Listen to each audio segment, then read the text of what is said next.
Tur servisinin orada kaza oldu. Biri yaralı.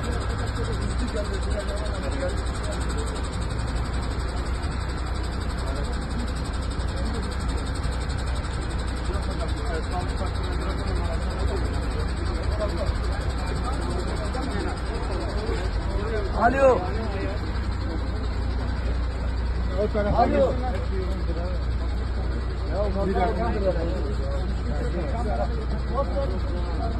Şurayı biraz rahat çalışın. Şöyle biraz açalım burayı.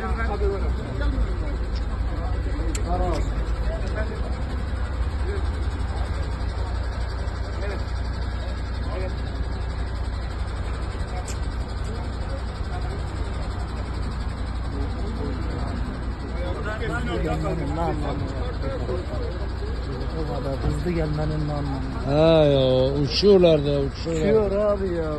Uçuyordu abi ya. Bu dengeyi kaybetti bu. Burada bu tarafa gidiyordu. Nasıl geldiyse bilmiyorum. Sağdan sola gidiyor.